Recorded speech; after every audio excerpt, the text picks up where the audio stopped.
Hey everyone, it's Tom here, back with another episode of Battle Rap Resume. We are here for one of my favourite things to do on the channel, that is a recap, and one of my even more favourite things to do is recapping a good event. This was a great event, actually. I don't know where it ranks in the grand scheme of next in lines. I would probably put it as last. That's not saying it was a bad event. I think it wasn't a very next in line. Like there was some sort of tendrils of the past there, but this was very much a kind of rebuilding event, a kind of reincarnation of that kind of old archetype, if you will. And today we are going to go through all of the battles and discussing all of the gossip and all of the shit went down. All the classic sort of BRR stuff. And it's not just myself. I'm joined by, a fan of BRR. I'm not going to be too egotistical about that. And a fan of battle rap in general. It was great to hang out at the event as well for the first time. George, how's it going, sir? How's it going, Tom? It's brilliant to be on. Thanks for having me, mate. I'm a big fan, like you said. We was talking about it at the event. How you get me through a work day a lot of the time. So, thank you. Thanks for having me on, mate. No, of course, bro. And, it was great to be at the event for so many reasons. And people like yourself as well that just came up and said that they listened to the show. And that's always just so crazy to me. Like, I just record this mostly on my bedroom floor or whatever, and to think that people are out there actually listening. And, I'm forgetting loads of names here. And I'm not making this about me. This is the last we'll talk about Battle Resume and all that sort of stuff. But yeah, I can't remember names of the people that I was chatting to, but there were loads of people that I was chatting to at the event. And it was a really, really good event. But just before we get to the battles themselves, a bit of brief context for yourself, George. Like, you and Battle Rap, UK Battle Rap, like, how long have you been a fan? How deep are you into it? Yeah, well, really, I've been listening to like hip hop all my life. I grew up listening to Eminem and stuff like that. And then when 8 Mile came out, I was about 10, right? And I watched it, and I thought that was the coolest thing ever. And it's still fire. I mean, go back and check the BRR episode. We reviewed 8 Mile, Yeah, and one of my older cousins told me that the scenes in 8 Mile where he's battling, he was freestyling in the film, and I believed him because I was 10. Yeah. And I just thought it was the coolest thing ever. And then a long time later, maybe like 2011, 2012, so maybe like another 10 years later, so I was about 20, I was at college part-time for a job that I was doing, and one of my friends showed me a Lunacy battle. I think it was Lunacy, Mickey Worthless, and I just thought it was just incredible. Oh my God, what a clash. We watched all the Lunacy battles then, and I think that was just before the Eddie P and Frisco Lunacy Matter video came out. And yeah, so on and off really. Since then, I've been watching a lot of Don't Flop. I don't really watch too many other leagues. No, you not got any time for Dub Scandal or King of the Ronalds? I do. The thing is, because I watch it in sort of fits and starts, so I go back and then I'll watch all the battles that I love. And I'll watch a lot of battles over the course of a few months, and then discover some new ones. But I spend a lot of time rewatching the classics, Oh yeah. It just nothing quite hits like Don't Flop, does it? Like, we're sort of similar ages. I got into it the same way pretty much you did. Like, those Luna battles, the Mark Griston Blizzard, like, they're the uploads that launched 1,000 fans. You know what I mean? That's kind of what started us getting obsessed with this thing.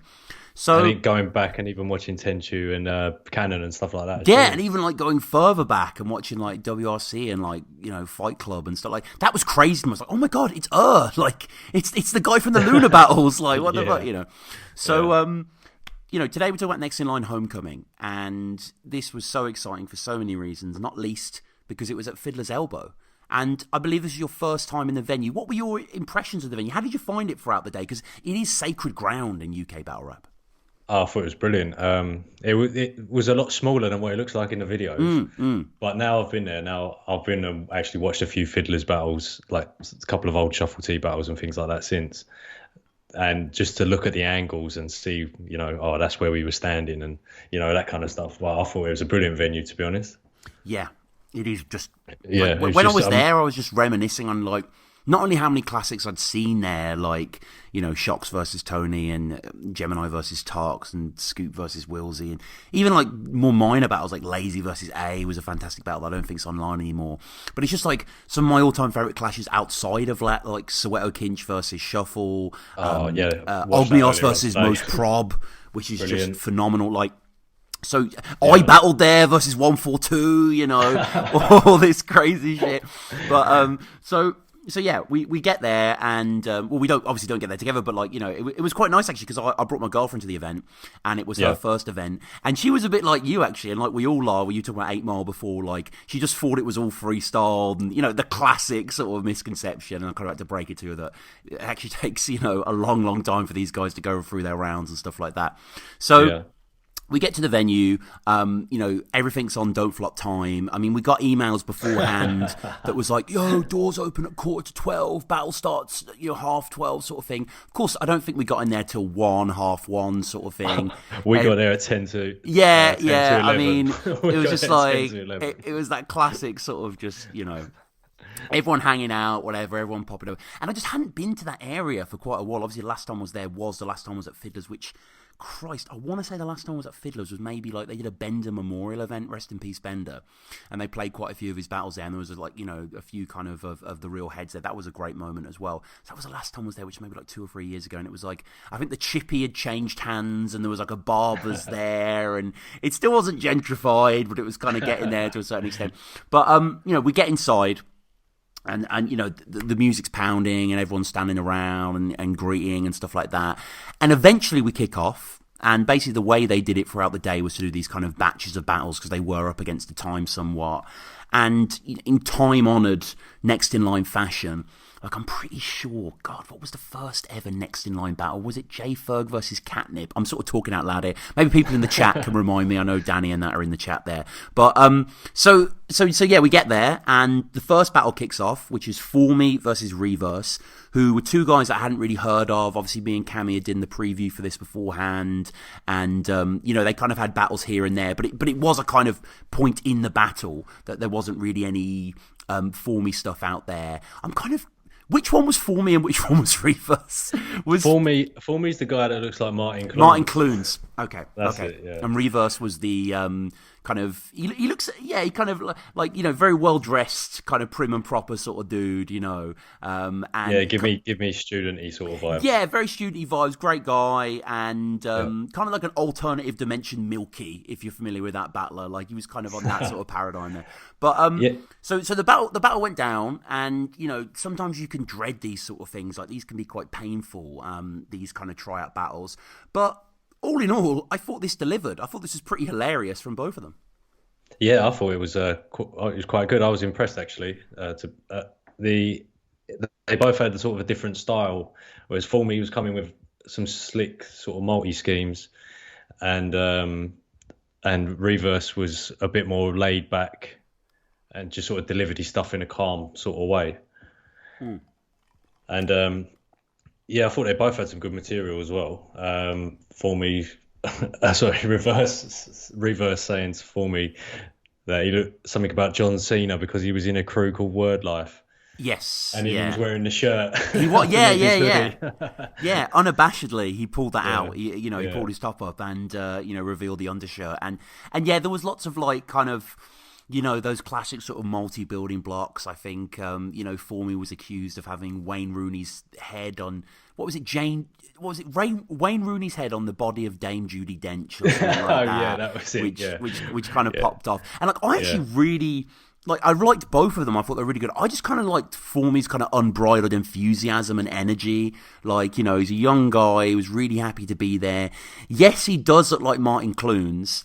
And yes, Reverse rang that for all it was worth. He was echoing out there. You know, the idea of like, is Martin Clunes like actually tied up or something like that? Like, if he just kind of taking his form, like, that was really, really good. It was revealed in the battle that Reverse was kind of Shuffle T's protege, or he'd sort of taken lessons from him and stuff like that. And I thought that was quite a cool angle for Formy to attack him like that, like, you know, you aren't real, etc. Like, is that true then? Do you know? I think it is true. I was chatting to Shuffle later, and I saw them.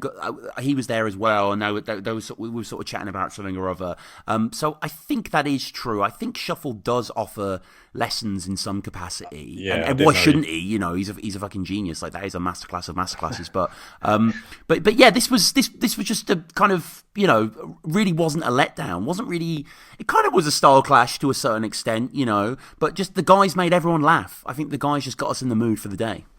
Yeah, I thought it was a good starter, and it was it 2 1-minute rounds, so it was brief, sort of quick and punchy, few good punchlines, get on to the next battle. Oh yeah, and I'm just remembering now that we're talking about it now that Reverse had that really quite perceptive punch about the battle was long overdue or something like that, or there'd been lots of gaps between, and Formy was in the Beat Fighter tournament, of which we saw the final later on the day. Oh my But he God. was booked for this event, so basically it was Ur's way of saying that there's no way you're actually going to get into the final, which was really funny. Like damn it, great angle, true, awesome angle. Like, greatly executed. Yeah, well formulated. Yeah, done really well. And we had sort of like, he was called Formy or formulaic and stuff like that. I will say, and I think I said this in the pod as well, Reverse, like, I'm not going to tell a battler to change your name, but that's one of the most generic names ever. Like, I know you've put 2 E's in it, but it's like, dude, like, it's not too late to change it. Like, don't call yourself Reverse. It's been done quite a few times. So many times.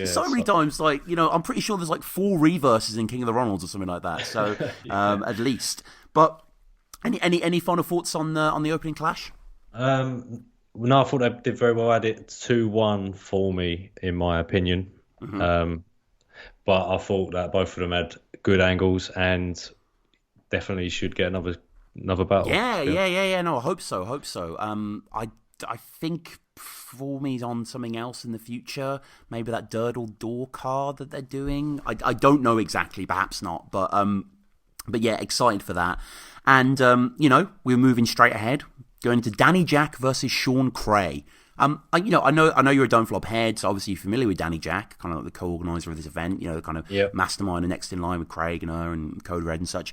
Sean Cray, was that a name you're familiar with?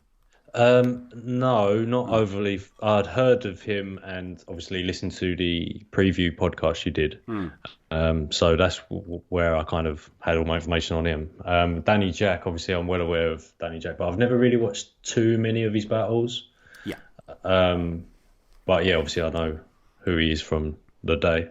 Yeah. No, and this again, excellent clash. Like, you know, I think Sean Cray, for people who don't know, I always call him, he's kind of like the UK's Nakaya to a certain extent, which again, maybe not a reference you appreciate, kind of like, but the kind of, you know, the silent investor, as it were, who's now front and centre and battling and out there.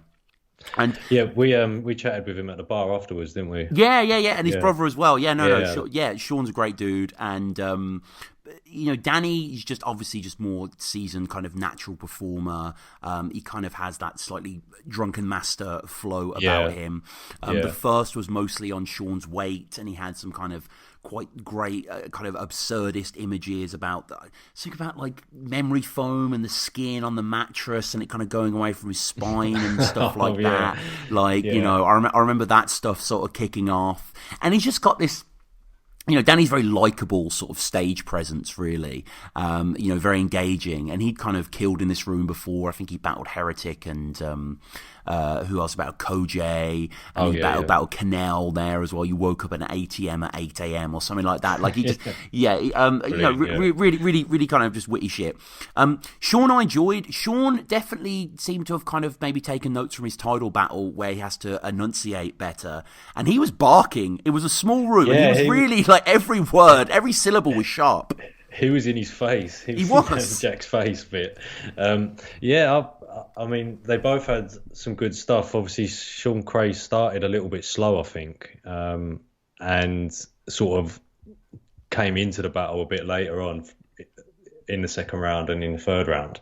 Mm-hmm. And then Danny Jack sort of did the opposite, where he started quite fast, and then obviously he had a bit of a shorter third round. He did. Sort of fizzled out a little bit. He did, yeah. It was, you know, and because obviously I was there with my girlfriend, and I wasn't trying to speak through the battles, but I was trying to explain a little thing, just where certain references. But there was so much with Sean that was so inside baseball that, like, I think he started talking about. I think his opening bar was about Danny Jack's girlfriend Jade, and it's like I don't think many people really even got that. And then he was also talking about Craig as well, who's similar to him, who's kind of the mastermind behind Code Red and stuff like that. And that stuff kind of. I don't know. It kind of meandered slightly, and some of the punches were a little syrupy. They didn't quite collide how I want to. But Danny Jack, I guess the kind of main angle you take for Danny Jack. Everyone has had such a break from battling. You look for the kind of meaty stuff you can get into, and Danny Jack had came out as pansexual, which yeah, props to him for that. That's great. But like, obviously, it's battle rap, so any sign of kind of any sign of openness is going to be chastised. And I thought Sean did well with that angle. Actually, I thought that was probably his best moment. Yeah, Sean had some good punches in and around that subject. I think he did quite well, to be honest. And he had a couple of punches. I was standing there watching it, and I felt like at that point in time, I'd sort of got his rhythm, and when he went through that bit, it kind of threw me off a little bit, and I sort of felt like he was going somewhere a bit more deeply than he had done previously. Yes, yeah. No. He got more comfortable as it went on, definitely. Yeah. And props to Sean as well. This is like his second battle. And Danny Jack is like, this is like what, his 20th battle or something like that. He's been around for a long time, and I think Sean stood up to it. And I think again they really put on a really entertaining clash, and interesting to see the man come in for a bar at the end as well. Oh, amazing. Yeah, which is like the haymaker of the clash. Like, yeah, what was it they were talking about? How they done all the organising of the event, and should they give Danny Jack any money? And he's gone, what do you reckon, should we give him any? And jumped in and gone, no, we're not giving him a penny. And it brought the house down, because it was probably the first bar had spat in front of anyone in years. Like, I think maybe since like fucking fifth, but it was, I think John the Don was after 5th birthday overseas or something like that. But a long time, it had been a long while since that. And at this point, really, they were 2 for 2. The battles were really showing out. And as part of the opening trilogy, we then had Pamphlet versus Crow. Wow. And, you could just tell that, I personally, this was going to be the highlight of my day to see Pamphlet perform live. Like, I had seen him. The first ever Don't Flop event that I went to in 2012 in Manchester, he was headlining. Is that right? Was he headlining? No, I'm misremembering now. I'm remembering a battle I didn't see. I thought I saw him battle Blizzard, which I didn't. But I saw them at the Night and Day Cafe in Manchester, and the battle that I saw was O'Shea versus Pamphlet. Is that right? Again, people in the comments correct me. It's been a long time. It's also been a decade since that. Which time? But which time? What memories do you know? So Pammy was there.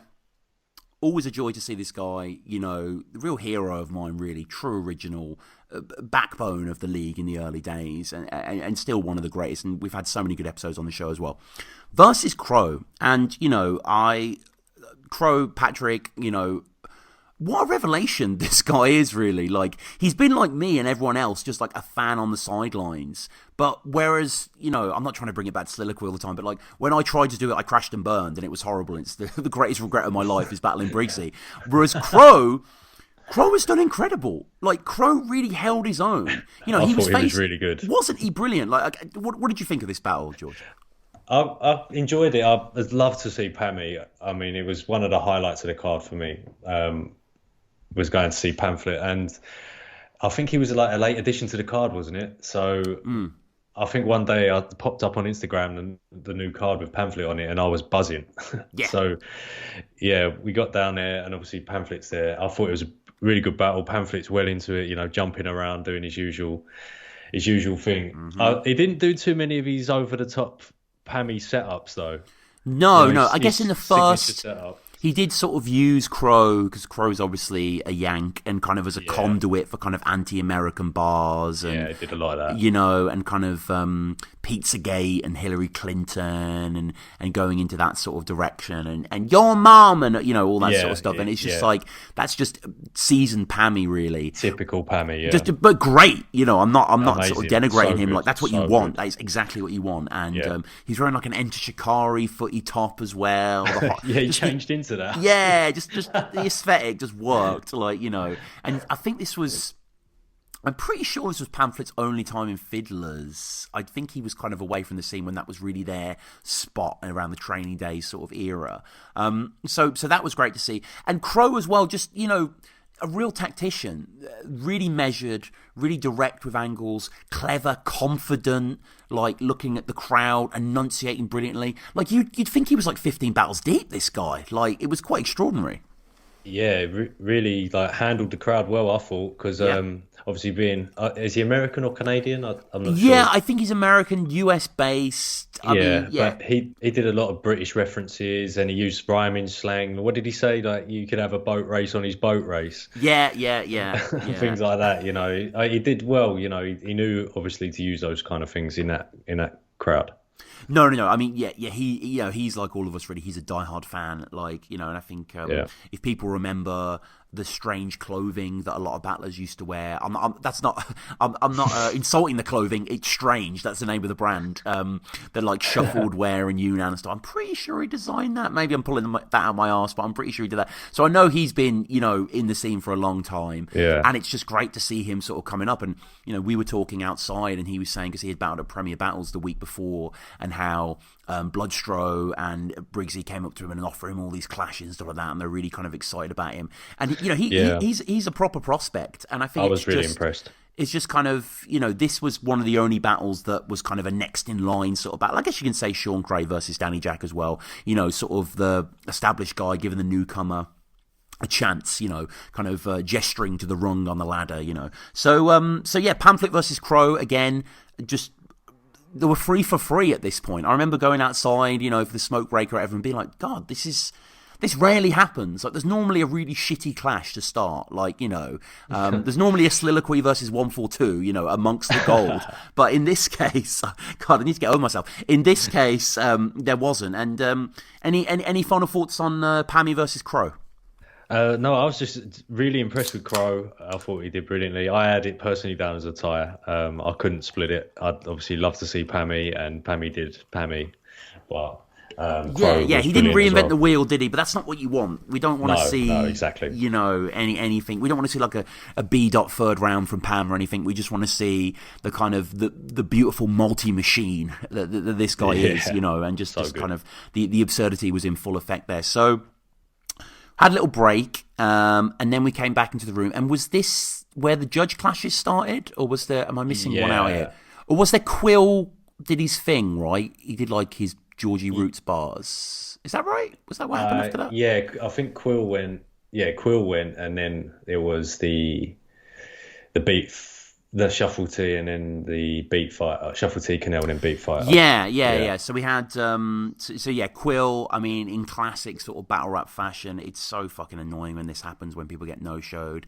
And, you know, he did the valiant thing, and he just spat some of his bars, really. Like, you know, I remember when I was at the Premier Battles, the All-Star game, the one where Kojay didn't turn up, and Mike P, I think he was going to spit his bar and decided not to, and all that sort of stuff. And it's like, you know, I'm not. It's not on them. I'm not saying that as any negative against them. It's just like, I understand sometimes people are just like, what the fuck's the point? You know what I mean? You're just performing to a ghost. But Quill went in and got an absolutely crazy reaction.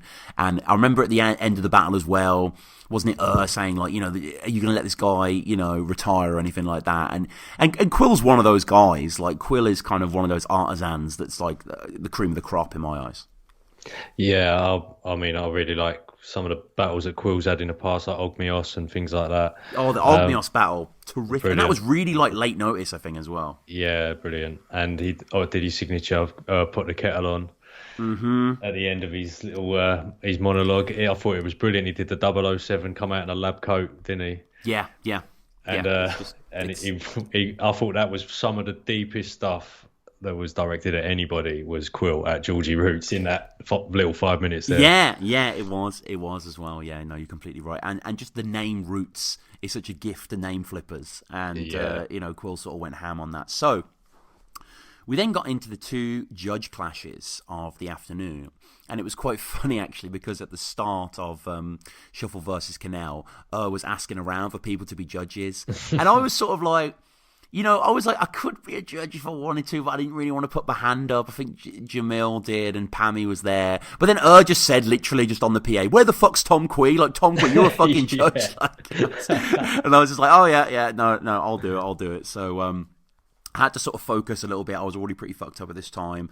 Got my notes app out and started to write, basically. So for these two battles, I do have a lot written down, because obviously I judged both of the battles. Yeah, I mean, let's be honest. These are the two that we want to talk about. Yeah, these are like the proper battles. You know what I mean? Yeah. These are like, not to denigrate any of the ones before, but like these are the real kind of clashes. And I mean, just to kind of sum it up in brief, I suppose, for Shuffle versus Canelo, I did give Shuffle the win, and I think a lot of people concurred that it was a whitewash. I think in the voting, right? Yeah, it was unanimous. It was unanimous. Unfortunately, unanimous wasn't there, but that would have been great. It was there. But no. So, to get more detailed on it, then Canelo was fantastic. Like, Canelo really attacked Shuffle, I felt, in a lot of direct ways. The idea of him recycling stuff from certain battles, and really stuff that I wasn't even really aware of. Like, I'd seen Shuffle T versus Carter Deems once, and it's not in the long-term memory at all. But the fact that Canelo says that in that battle, Carter kind of performs with audience sounds on his phone, which is what Shuffle did. Yeah, he did. Yeah, and the one before that as well, that was P Soldier's Impractical Gun. That Shuffle T had taken that and did that against Carter Deems, and then took Carter Deems' phone thing and did it against Salt. Yeah, exactly. What a good angle. And what is it? You bit a bit from a bit of a battle, or something like that. Like the way you sort of express really that. Good. The targeted angles in the first from Canelo. The irony of Shuffle basically talking about Zayn Azrai being stupid for not having a ticket home, and he didn't have a ticket home versus Dundee, and how he offered to pay for his plane ticket with a extensive list of Maltese for Vegemite or something like that, which just brilliant. Really brilliant. And and also like Canelo was also just flipping it in the moment. It was really hot in the room. It was a balmy sort of London Saturday afternoon. Obviously Shuffle's rocking the trench coat, and he kept sort of going on that.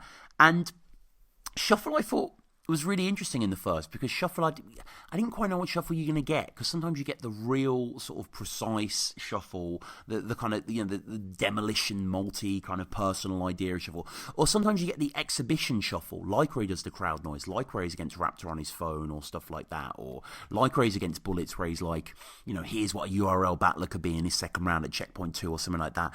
And he started off with the radio phone in. What did you think of that, Shuffle kicking that off with in the first?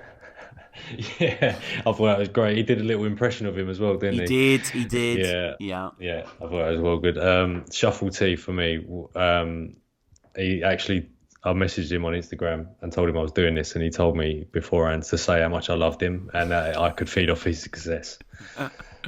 So he's a humble dude. So I love Shuffle T. I think he's absolutely brilliant, and it was worth the price of admission just to see Shuffle T perform. Yes, exactly. No, he is. He probably is the best He's the best battler in the UK that still cares about battling. I think, to be honest, Shuffle T and Quill, when Quill did his solo thing, and Shuffle T when he battled, to me, there's just something about that. People like that they're just a little step above everyone else in the room. It's a cliched battle rap term, but there's levels, bruv. There's levels to this game. There are levels, and the charisma was on 100 for Shuffle T, and brilliant. Him kind of putting into how desperate Canelo is to battle him and how much he doesn't care, and and then he going back into the whole radio idea in the first. Ronan Keating on Magic FM. You just keep playing yourself. And just like, and comparing the work ethic of him, and just kind of those really simple bars that just effectively just reverse the first couple of that kind of reverse the concept so succinctly. So what did he say? Something along the lines of, every battle Canelo has an event. What does he say? Every event he has a battle. Every battle for me is an event, is what he said. Yeah, that's it. That's it. Brilliant. And perfect. He also had a little spell where Canelo was going at him about the rhyming dictionary that he's done, and then in the third round, Shuffle T flips it, or he obviously doesn't free flip it. It was obviously planned, but he's flipped that angle around and pulled the book out and said, "Oh, it's available now. Go and buy one." Yeah. Oh, yeah. And it is available now. I've got my copy. Do you? Yeah. I need to get a copy because I had Shuffle on the show before it got released when it was being crowdfunded, and he was kind enough to send me a proof of it on PDF. And I'm a cheapskate, so that's been my copy for many years. But yes, Canelo in the second, the idea basically calling out Sounds Like as being Pedro's rhyming challenge, the gentrified edition, which was nice, which was cool. He had a good angle there on Bagnall as well. He said, went in on Bagnall a little bit, kind of playing to the DF crowd, maybe playing to us little tendencies there. Yeah, keeping the former cameraman relevant. Yeah, and just what did he had some crazy Maltese Canelo. The gay men in dresses like Dame Edna Everage. Wow. Brilliantly constructed. The private investor in the Kickstarter, which I don't know if that is Robbie Williams. I heard through the grapevine it might be, but I don't know if that. I know him and Shuffle are quite tight, so maybe it is. I did get some suspicions of that when they. That would be dope if it was. Oh my god, Robbie fucking did it! Like, could you imagine? You think I'm strong? You're right. Like, geez, but he had Robbie on his podcast, didn't he? He did. Yeah. And I just like that Canelo kind of attacked this in the same way that, like, with Sean Cray, it's like with Danny Jack, the pansexual thing was just a thing that people are aware of, and it's kind of hey, it's chum for the sharks, as it were. And the same thing here. I don't. The angle's a bit weird because it's kind of like it's quite a success, the show and stuff like that. But I appreciated that Canelo was getting a bit angrier. He was going in on Bagnall. I think he had a little shot at Premier Battles as well, and their weird matchmaking of like Shuffle versus Nugget, which no one wanted to see. Which I kind of agree. It's not like it's not one of those like, wow, yeah, I'm racing to fucking buy the pay-per-view for that and stuff like that. And Shuffle second, this really was a kind of ascendant round here, the kind of the meta tongue-in-cheek nature in full force. When he goes into that multi-stream, Doug Stanhope to a dad joke and stuff like that. Like, he was just kind of wilding out and going on the online tournament that he was in and stuff like that. And I don't leave a bar wasted on teetotal. Like, come on. Brilliant. What was the other one? He said, this is a hangover character to Bram Stoker's Dracula. That's right. Yeah. Boy. It was just, and you feel like if you just like let Shuffle go, he could just do like 20 minutes of that. This is a multi to a multi, and it's always going to sound good. Like, I think, and he also said like about the reason Canelo did that whole roundabout sounds like because he's never been invited on, and thank you for watching every episode and stuff like that, which I thought was great. And then Canelo's third was a little, I don't know. He spoke about the pointless battle versus Nugget, which we spoke about. The whole, he mentioned that Reverse was shit because he coached him as well. That's where it kind of got, which was a nice little callback to the opening battle of the event. You feed the cunts that bite you, Asher Rothschild. If I had your head start, I would have done all this sort of stuff. But it's kind of a moot point, really, because Shuffle has just. You know what I mean? Like, what he's done in battle rap is just astonishing, and he's just kind of, he's a mythic figure for a reason. Like, he is a genius, Shuffle T. Like, there's no two ways about it. Oh yeah, absolutely. I think Canelo could have done anything in there, and he probably would have come up just short of what Shuffle T was doing. Yeah. And it's not like Shuffle was on autopilot, like we have seen him in certain battles, No, and even then he's good, but it's like it was a really good Canelo. But unfortunately, a really good Canelo can't beat a really good Shuffle. Like, it's never going to go the way. And I know Canelo's in the live chat now, so Canelo, we love you. Like, I'm not trying to. Sorry, mate. I thought you was brilliant. Yeah, no, you were brilliant. Like, he is brilliant, but it's just fucking Shuffle T, isn't it? It's just like it's Chinatown. It's like it's Shuffle T, like And then in the third. Canelo did have a really funny conversational rebuttal though, because I think. Canelo had a bar about Pygmalion, and then Shuffle kind of malted it into Jim Davidson, and then Canelo said big racism, like on the Jim Davidson, which was great. And then Shuffle with just those, almost like those sardonic, like stand-up lines that aren't really even bars. Like, if you're not a drug addict, you might as well be. Like, you know, and that's almost like just flippant lines. Yeah. And I did say the Shuffle after, because he had like a "you're white as mayonnaise, what the hell, man?" And I did say the Shuffle after. I was like, someone must have said "hell, man." Like, you know what I mean? That's like one of those things. Like, but still, it's, you know, it's crazy. Shuffle just saying the new champion, Canelo. Really? Like, just and again, he's just clowning him, clowning heavy. I'm here to throw the book at him. Available now. just so good. Just the product placement, 10 out of 10. I don't even remember this bar. I've just got the last thing I've written for Shuffle's third is dinner ladies, different gravy. Whole scheme was crazy. I don't really remember that scheme. Yeah, that's just giving me flashbacks. I remember whatever he said during that dinner ladies, different gravy, that popped off. Yeah, it was just, oh man, it was so good to see in a room with just avid fans who were listening. Like, yeah, it was, and it wasn't. What was it, like 100 odd tickets or something like that, wasn't it? So it weren't a massive crowd, and Shuffle T was on. No, and it wasn't. I think it was. I mean, the posters say sold out, but then Don't Flop did send out an email saying, you know, if you're not planning on coming, let us know so we can resell the tickets, type thing. So clearly there were some dropouts, and you know, I've been to that Fiddler's Room when it was bursting to the seams. Like, I remember in particular when I saw Shocks versus Tony and stuff like that. You know, everyone was climbing up the walls. There was quite a lot of space in the room, you know, really. Like, it was tight-knit and it was intimate, you know, and there was great atmosphere. But it wasn't quite that sort of, you know, shoulder-to-shoulder sort of thing. And that was fine. But yeah, that was Canelo versus Shuffle. And you agree then, the right decision was made. Yeah, I think, like I said, it doesn't matter what Canelo done. I think he was not always going to come up a bit short. But when Shuffle T's on like that, what can you do? No, this is not. Yeah, it's just. There's nothing. It's a bit like Shovel T and Marlowe. It's like when they're actually cooking, when everything clicks. It's just like, who the fuck can beat them? No one can beat them. Like, I mean, I'm quite surprised, to be honest, that not surprised that Shuffle T was on and had a good battle or anything like that, obviously, but that he's even in the running for a number one contender, because, you know, what does he want to do number one contender for? You know, maybe he's got a personal goal or something, maybe, but, you know, he's done so much already. What could he possibly want that for? I know what you mean, and yeah, we said this with Cam in the preview as well. It was a bit weird to see him in this kind of round because yeah, I entirely agree. It's like he's just. It's almost like him being champion. It's like him being Shuffle T is better than him being champion. You know what I mean? Like, that is more impressive. Just kind of. I mean, God, we're bloody sucking off Shuffle T in this episode. I'll tell you what. But, like, you know, rightly so. Like, shout out to Adam. But no, you're right. And so this was the number one contenders match, meaning that he now faces Crafty.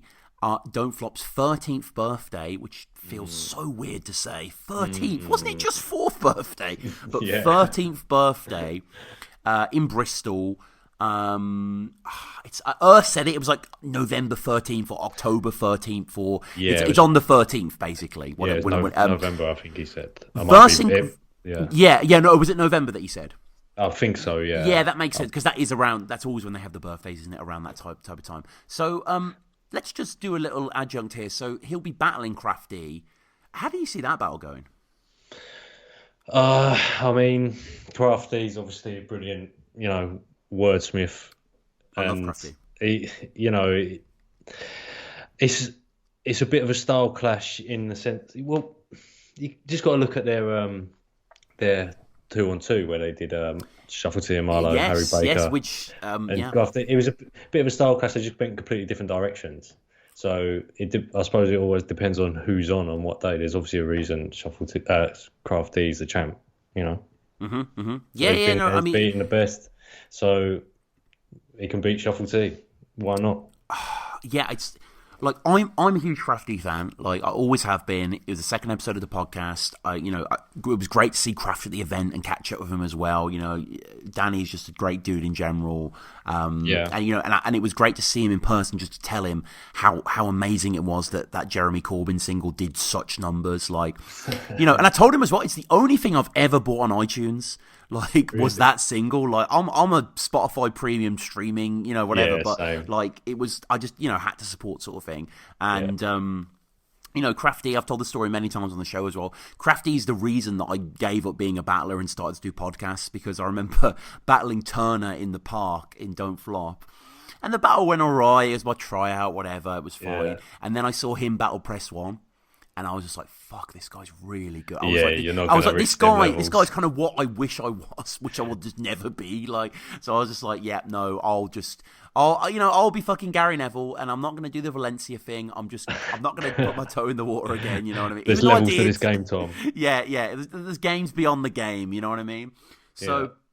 But Crafty versus Shuffle. I mean, let us know in the comments if you're listening live what you think about the outcome of that being. We'll read them out at the end. Yeah, I'm buzzing for that, to be honest. Just like that, it is a really good clash, and it's tough to go back to the 2-on-2 and use that as any evidence in how you can predict, how you can prognosticate to how it's actually going to go. That 2-on-2 is very interesting for a lot of reasons, by the way. I want people to go back to that 2-on-2 because it has two quite rare angles in it. It has the Harry Baker Crafty angle, which is quite a nasty angle where they basically waste Shuffle's time. They stitched him up. Completely stitch him up, and you can tell he's a little bit like, I wouldn't say he's pissed off. I don't want to project that onto him, but it's a bit of a like quite insidious angle. But and also Crafty and Harry as well go on at Shuffle and Marlowe. I think it's more Shuffle for being atheists. Which I'm like, that's actually quite a new... you always see it the other way around, don't you, in battle rap? Yeah, that's a like little bit dissing weird. Religion, but dissing the absence of religion is just as a kind of, as a commentary on this thing, I think it's quite novel. But Canelo versus Shuffle, any final thoughts on this one before we move on? Canelo versus Shuffle, I mean, it was the battle of the day, I think, personally, as the battles go. I thought that, obviously, Quill was brilliant on his own, but I wouldn't call that a battle. But I thought... that was the battle of the day for me. Yes, I thought that was a battle of the day. But straight after that was another incredible battle. Oh my God, this was a fucking war. This is one of the best on-beat clashes I've ever seen in my entire life. And, I've seen quite a few classics, I think. I mean, I was very lucky in 2014 that I lived in Manchester, so I went to quite a lot of Words of Weapons events. But, I've also seen Bill Zar versus Bobby Rex in Fiddlers for King of the Ronalds. Press One versus Bill Zar was fantastic as well. Tox versus Dialect, all that sort of stuff. But Zen versus Danielson. So this is the Beat Fighter final. The whole kind of... the whole kind of staging changed here, where the two guys went up on stage, mics in hand. We were all, front facing. Was urging the crowd to be part of it, make this the best it can be, which they really did. Yeah. And these guys fucking threw down, man. I mean, I know you're a hip hop head, and I mean, all of us are, but like, I've been to some unbeat clashes of, it can just be the sound or the vibe or the beats or the bars, or there can just be something off here. But I just think this was a worthy final. Yeah, both of them did really good performances. I thought that Danielson, I think he was brilliant in the first round over the hip hop beat, because they did the beat switch in between, didn't they? Obviously, one sort of trap beat, one grind beat, one hip hop beat. Yeah, the sort of double time was second and third. Yeah. But I thought Danielson edged it out over the hip hop beat, but then kind of took over from there. Yeah, it was interesting to watch, because Danielson was a lot more kind of in his element in the boom bap sort of arena, wasn't he? Definitely. And this isn't a place for like in-depth kind of penmanship for the most part. It's more about getting these big bars across, getting the reload, cutting through the treacle, I'm often thinking about the dialect, I'm a big man like Hagrid. And Zen had a Hagrid bar in this. Looks like Hagrid's grandkid. Which was like just Hagrid's grandkid. Hagrid's grandkid. But it was a back and forth kind of thing. And, what did Danielson say in the first about, like Karate Kid, but you're the Jaden Smith one or something like that. Yeah, which was crazy. Nose more crooked than the Tory backbench, and like but Zen it was purely a case of, to go back to maybe a Pamphlet versus Crow, but okay, there wasn't the disparity there, but there was the kind of just experience there. Zen's been battling since fucking To The Test 10. Zen's been battling since when Lunacy hadn't retired yet and he was just around. Like Zen battled the same event. I think Zen's debut... Hang on, no. When was Zen's debut? God, people need to let me know that. I think I'm mixing up my dates a little bit here, but Zen's been around forever, you know what I mean? And Zen's been around since he's been young, so Zen just kind of has that projection, has that authority, has that expertise, and I really want to give it up to Danielson here, really, because I thought he just fought back, and there were definitely some mind games going on in the third, where Danielson sort of stepped on his bars slightly, and that was interesting to see that go down, but it was quite funny because where I was standing in the crowd, I could see right across to where Danielson was standing, and he's kind of stepped in over where Zen was starting. He's going through the sort of middle of his verse, and Zen's calling him out. Oh, you don't even know when to start, blah, blah, blah, shouting down the mic. And I don't know if you saw it, but I could just see Danielson go, "Spit your bars in, you prick." Yeah. I was just cracking me up in the crowd. Yeah. People are correcting me here. I think he had a battle out by To The Test 10. People are saying Zen. Okay, fair enough. Oh, yo, Black Compass, Tony Bro in the chat. Tone, what's good? Yeah, okay. But so getting back onto the battle, and Zen just kind of, because Zen's so talented in the sense where you're spitting bars, it's very rapid fire, but Zen could still kind of angle a little bit. The whole Greg sequence in the first, about Danielson working at Greg's, and what was it like, your bars are like only hot for a minute or something like that? Yeah, he's got an album called Greg's. Yeah. Yeah, and, it was just weird to see with the grime clashes, and I experienced this when I was watching Words of Weapons before, and shock horror, Tom Quee was new to grime clashes, you know what I mean? In 2014, they weren't really in my sort of wheelhouse, pardon the pun. But, what is such a catalyst in these battles are noises, right? Ching-ching, whoopsie, that sort of stuff, And what I loved was Zen got 4 reloads in the second, which was just wild. And I love when the reload builds, and everyone knows all the punches and everyone goes on. And didn't he say, I'll punch you and I'll get more views than the old Don't Flop or something like that? There's a video of that going around on Instagram. Oh, is there? Yeah, I think so, yeah. Just nice. That build-up, and I was there shouting out the end of every one of them lines after about the third or fourth time. It was brilliant. Me too. And it was the room was rocking. The room was just in it, right? It was. Everyone was just going mental. It was so fucking good to see. And it was everyone was in their own zone. Everyone was just on beat. Everyone was just enraptured by it. It was just such a phenomenal clash, really. The sound mixing was terrific as well. Danielson fought back. I really thought that on this second beat, after we had the expertise demonstrated by Zen, the control, the presence, that it was kind of going to be over. But he fought back instantly, the 4x4x4 head and stuff like that, because that's what grime clashes are, aren't they? They're very kind of childish in a great sort of way. And it was interesting that Danielson in the third beat sort of got through his round quite quickly, didn't really get a reaction. And then Zen kind of, I felt, accelerated and pushed a little past him. And that's where we had stuff like Hagrid's grandkid. And, again, the mind games coming up as well. But Danielson, again, just kind of wouldn't die. He kind of kept fighting back. Heard you live at your mom's, but it's actually Dialect Shadow. Oh, wow. Yeah, that got a good reload, didn't it? That got a good reload. Yeah. But it was just... What did you say? Zen sort of closed out with style as well. Not Danielson, the Kung Fu Panda or whatever. Oh, yeah. He looks like Kung Fu Panda, Yeah. This was just... This was really this is tied with Shovel T and Canelo, really. And it's quite a long clash as well, wasn't it? Like, it went on for quite a while. I hope they upload the whole uncut version because it was terrific. Like, yeah, especially with, I think Danielson had obviously that little misstep where he started on Zen's verse, but also he missed a drop as well, didn't he? Zen was calling him for that. Yeah, and that was in the same round, I think. And then, so obviously you got that going on. You got all the reloads. And the room's getting more and more hype after every reload. It was just a brilliant battle from start to finish. It really was. Yeah, like both of them were brilliant. It was a worthy final, and I did give it to Zen.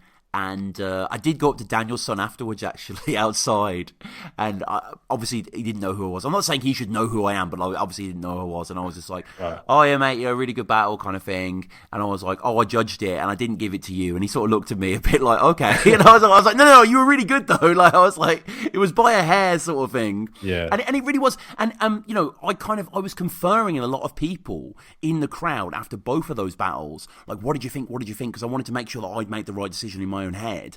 And everyone agreed that, yeah, Shuffle won. But loads of people were saying Danielson won. Like, there was a split decision, I felt, in the crowd there. I mean, it doesn't really surprise me that some people felt differently. They were both really good. I mean, Danielson wasn't bad at all. I mean, he had them couple of little mistakes, but apart from that, he was on point, really.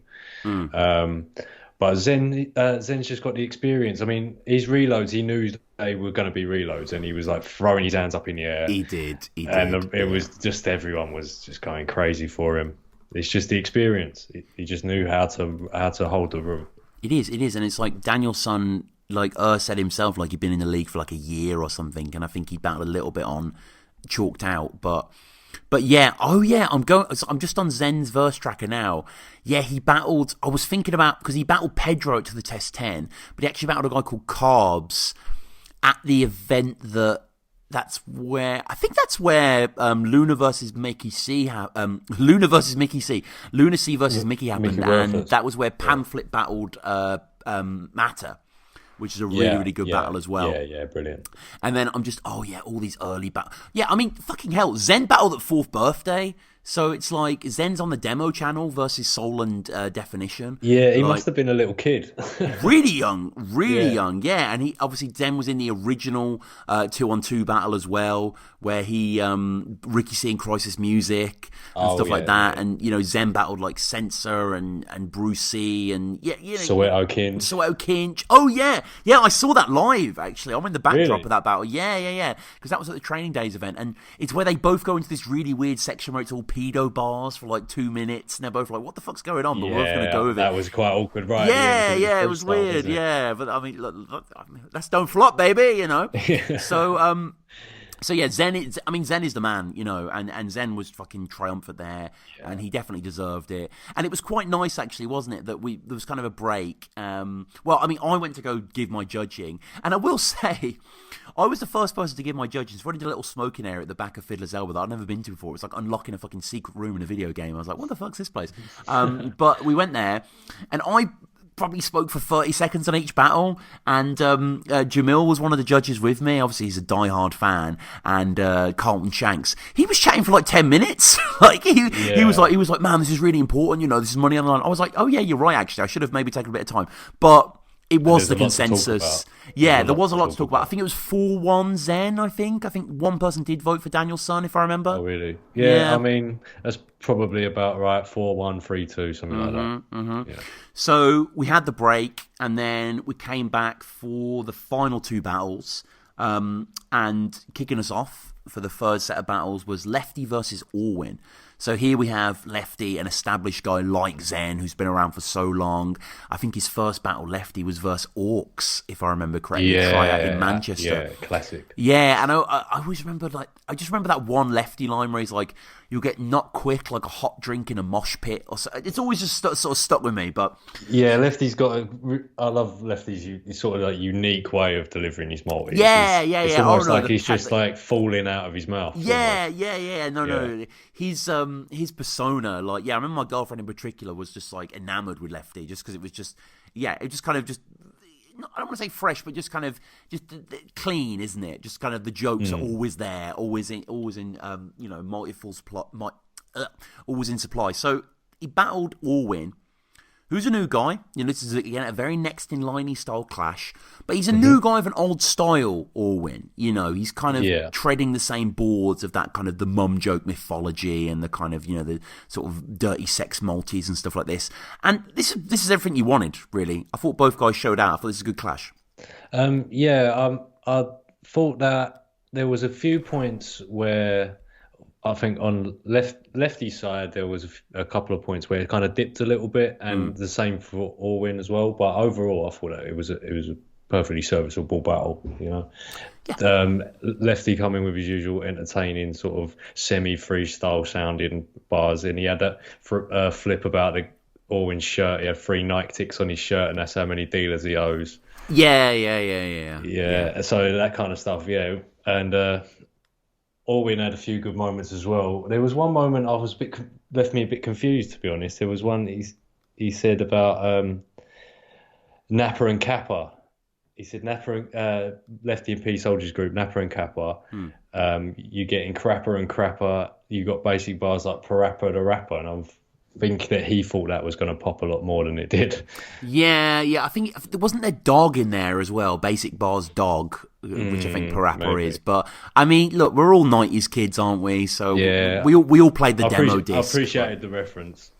I appreciate I mean, that's a story about our resume. I appreciated the reference, But yeah, not too much to say on this. Like, I spoke to Orwin outside afterwards and told him that I really enjoyed it, and he was really good. And because I think he battled like Dirt Man or whatever, and that dude, and it's Lefty versus Orwin. It's pretty much what you expect. Yeah, it's going to be really entertaining. Like, good battle all around.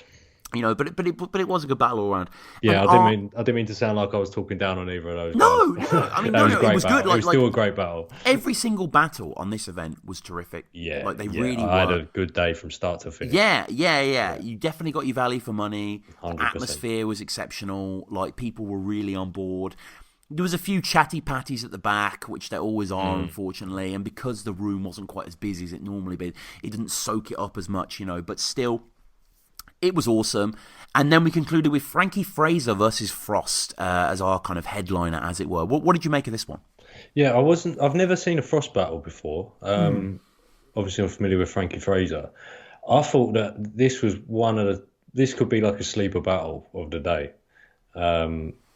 Frankie Fraser, really well constructed all the way through. He had that quite dense section about the Chelsea bars. We're talking about Chelsea Football Club, and he's talking about you can't take Frank out and all that kind of stuff. Yeah. And Frost never lost. Like I said, I'd never seen him before, but I was impressed with him, to be honest. I thought he did really well. I thought, they were both fantastic, definitely. Like, this is a worthy kind of end to the card. Yeah. Frankie's exceptional. I mean, Frankie's my sort of type of battler, really, in the references that he goes down.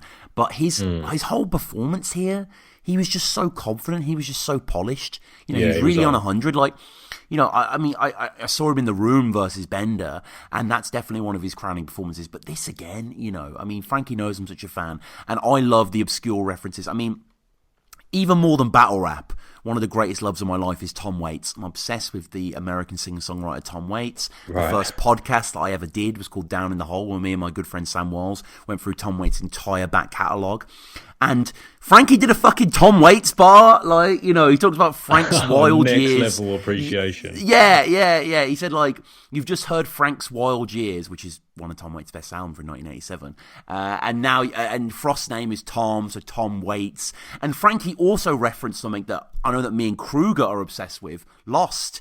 He referenced Not Penny's Boat as well. But regardless for that, it was this interesting match where these guys are bros, like these guys are good friends sort of thing, and there was a little bit of that, a little bit of shaming, a little bit of kind of history, but it was all in jest, you know what I mean? It was all kind of nothing light-hearted. too deep. No, nothing too deep, kind of exhibition match here. Frost, swag to the nines, really, kind of relentless with the kind of the one-liners there. And again, I just thought this was a brilliant battle from both of them, and a kind of a fitting end to a great day. Yeah, I thought it was brilliant battle. The only obviously the shame was that the people talking up the bar kind of ruined some of Frankie's rounds. Yeah, So there was a little bit of that, in wasn't the edit. there? Yeah, I do not fucking get that, and I loved how was so merciless with it, which you have to be, and it's just kind of like it doesn't make any sense to me because I was talking about this throughout the day. Like battle rap is one of the true last subcultures left. As in something that's really small but has Really a really niche. passionate fan base. It's like because it's like you can't really say like gaming is a subculture really in the same way because it's bloody massive. You know what I mean? Yeah, it's like it's million selling, worldwide, it's massive. worldwide. Da, da, da, da. So it's like if you're there in the room, you've paid your money. I know people have had drinks and whatever, but shut the fuck up. And like, look, I'm not saying I was talking at all, but it's like I've just got a naturally deep, annoying sounding voice. So like if I whisper, it sounds like I'm fucking shouting. And a lot of battle rappers seem to have the same thing. You know what I mean? So it's like you can always work out who it is and whatever. But aside from that, I thought these guys really put on, and I just thought. I don't know about you, but I just thought this was just a really just great battle, and I'm glad that you got a good impression of Frost because he's got a serious back catalogue. Like Yeah, I'm definitely gonna have to go back and start watching his battles. I really liked his style. I feel like he's really like got a good unique style. He's got inventive angles. So yeah, I'm gonna have to go back and watch his catalogue. Yeah, he's a bit like Crow in the sense of like a fan done good. Like, and I'm not saying that as a put down or anything like that. I'm quite the opposite. But it's like I know that Tom Frost is like just a giant battle rap head like we all were, and then just sort of started battling through Dub Scandal, and then just got onto other leagues, and just done very very well. And now here he is at Don't Flop, so battling old Frankie Fraser. So. Yeah. That brings us to the end of Next in Line Homecoming. Is there anything we've missed out, or any moments of the day you'd like to bring to light, or anything? Did they ever get a 2-on-2 battle going? No. Oh, yes. I had to there was leave as soon as the venue. Yeah. So Matter was in the building. Quill was there as well. Hulk was going to be part of the 2-on-2 with Canelo. No, Hulk wasn't there. So. Therefore, Quill was no-showed twice, essentially, in one day, which must be some sort of record. But yeah, no, that didn't go ahead. And then afterwards, we just kind of, people sort of chilled out. And, I had a great chat with quite a few guys there and stuff. And people were urging me to battle again. And I was just like, I do want to say, though, if any upcoming battler wants me to ghostwrite for them or wants to because I've got so many bars that I just want to give to people, I just think of them all the time. I'm not saying they're very good, they're not, but I'm like, if a shitty battler wants to be slightly less shit, let me know. Yeah, you write bars for me, and I'll go on and just be some old head that goes on. Hey, let's go! Wow. All right, let's go. But no, seriously, this was a terrific event. I don't know when the pay-per-view is out. I mean. Old school Don't Flop, the pay-per-view dropped the next morning or stuff like that, but I appreciate we're in a new era. They've got the new camera staff and all that sort of stuff, So these things might take a little more time, but still, I'm sure the pay-per-view is coming and it's going to be worth every penny. So just before we conclude, let's just go through the comments now and see if anyone said anything interesting. Oh, people are saying Tom is still alive. Yeah. Let's see here. Battle Rap Stream. Oh, Frankie Fraser saying, I swear I had Wayne Rooney's head and Dame Judi Dench as a rhyme before. Never used it though. I'm sure he did. Oh, Crow saying, big up Battle Resume. Thank you for the kind words, guys. It was a super far event and the clash was so fucking fun. Troy, what's good in the comments as well? Black Compass. Yeah, people saying that Zen debuted in 2011. Oh, Crow talking about the Zen versus Danielson clash. It did sound like Zen had stopped. Personally, I think that Zen intentionally left a silence there in order to call Danielson out on that. Maybe not, but I think it might have been a tactic. If so, fair play to him, because it's kind of a genius way of squeezing out another reload. Yeah, I felt that. I felt there's a little bit of mind games, a little bit of... There was a couple of things I thought as well that sometimes at the end of Danielson's sections where Zen's coming in, where Danielson's about to drop his punchlines at the end of his verse... Zen's kind of getting ready, talking into the mic, going, listen, like kind of putting Danielson's punchlines off. Yeah. So there was a bit of that going on, definitely. Yeah, definitely. But I mean, look, you've got to just get you know, it's a game of slim margins, isn't it? I suppose and I think on beat it's a little easier maybe to throw people off than just kind of when it's just a cappella. Canelo saying legit didn't think there was a bad round all day apart from my shite, obviously. No, Canelo, you were amazing, man. You were seriously. Shout out Canelo every time. Shout out Canelo every fucking time, of course. And it's like, you know, it's just. How'd you beat Shuffle T? Like, how do you actually beat someone like that? Like, you know, it's just someone who has so many different modes that you can go into. Fantastic situation saying, is it possible for the battle rap scene to reach the mainstream popularity once held in the UK? I will say categorically no. I don't mean to be nihilistic. I'm a fucking battle rap fan. I'm doing a recap, you know, and I'll always be supporting the scene.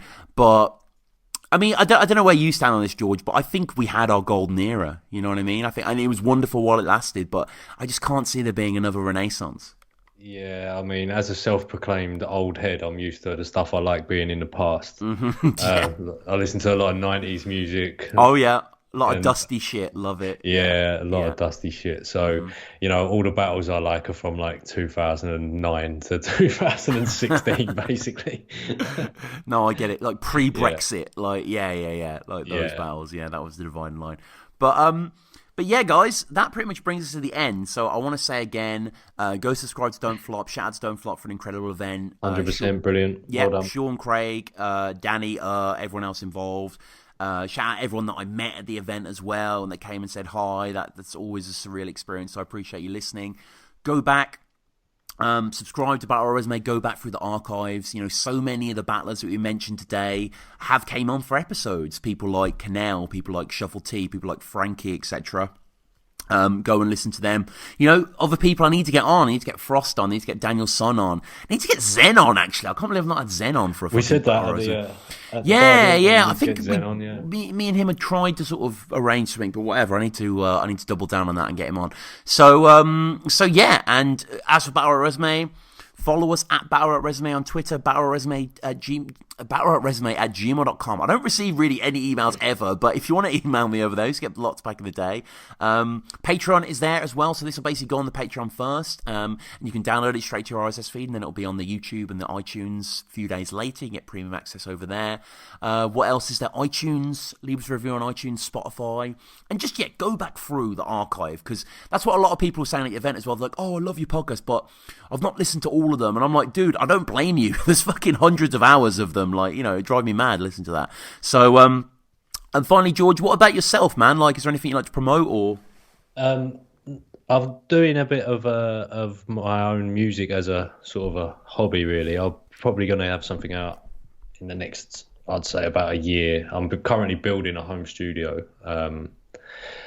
My wife's musical. I make beats and stuff like that, and we've just we got a 1-year-old, so nice. So she's hopefully going to grow up being musical. So. Yeah, she'll grow up listening to Daniel's Son. That'll be good. Yeah, fingers crossed. Daniel's Son, Greg's. Daniel's Son and Greg's, yeah. So yeah, guys. Again, I'm sure the pay-per-view is coming out soon. I think we've sold it pretty well to you. It was a great day of battles, and it is fully deserving of whatever they put the price up to. So yeah. This has been Tom, Battle Resume. Shout out to all the people on the live stream who've been listening as well. And George, thanks again, bro. Yeah, thanks, Tom. Thanks for having me, mate. I'm looking forward to hearing the final cut, see if I come across all right. But yeah. No, I'm going to edit you to be a monster. Don't worry about that. Oh, yeah, thanks for that, mate. It's going to be unlistenable. But yeah, guys, as always, it's been Tom, Battle Resume. I'll see you later. And yeah, George, thanks again. Thanks, mate. Cheers.